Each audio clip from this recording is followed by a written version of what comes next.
Welcome back to Learn Through Podcast. I'm Mike, and today we're unlocking one of the most essential tools for storytelling in English, the past simple tense. Whether you're sharing memories, describing vacations, or talking about historical events, this tense is your go-to. Jack, why is the past simple so powerful? Great question, Mike. The past simple is like a time machine. It lets us clearly place actions in the finished past.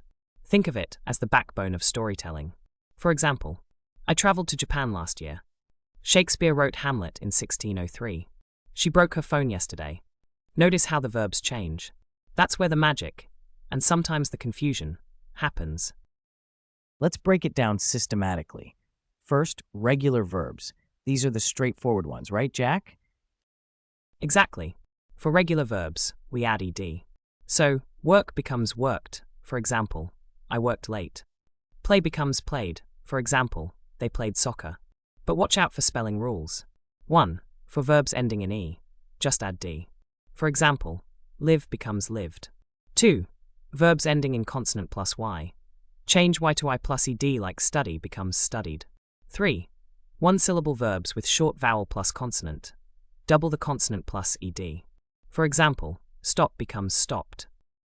Now the tricky part, irregular verbs. These don't follow the ed rule. Jack, how do learners handle these? Great point. Irregular verbs need memorization, but they're often the most common ones. For example, go becomes went as, we went to the beach.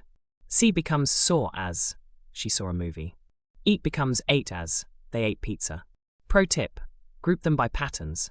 For example, sing, sang, drink, drank, vowel change. Write, wrote, drive, drove, it changed by ote, and IV chunged by OVE. I'll link a list of common irregular verbs in the description. Now, let's talk about negatives and questions. This is where many learners get tripped up. Jack, how do we form them? Negatives use didn't plus base verb, no past tense. For example, I didn't go to the party, not I didn't went. They didn't finish the project. Questions start with did plus subject plus base verb. For example, did you enjoy the concert? Did he call you back? Short answers are simple. Yes, I did, or no, she didn't. Common mistake alert. Never mix did and past verbs. It's always did you eat, not did you ate. Let's put this into context. Jack, pretend I'm interviewing you about your weekend. Ready? Bring it on. Did you do anything special last weekend? Actually, I had a quiet weekend. I read a book, cooked pasta, but I didn't check my email. It was glorious. Did you meet any friends? No, I didn't, but my sister visited me on Sunday. Perfect example. Now, listeners, pause and try this. Describe your last weekend using 3 past simple sentences. For example, I watched a movie, cleaned my room, but I didn't exercise.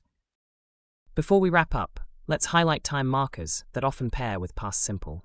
Specific times: yesterday, last night, in 2010. A duration: for 2 hours, all day. For example, I studied English for 3 years. She lived in Rome in 2015. One last pro tip. When telling stories, use past simple for the main events and past continuous for background actions. We'll cover that next time. Your homework: write 5 sentences about a memorable trip using past simple. Share them with us in the comments.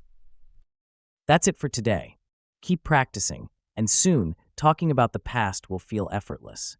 This is Learn Through Podcast, signing off. Bye.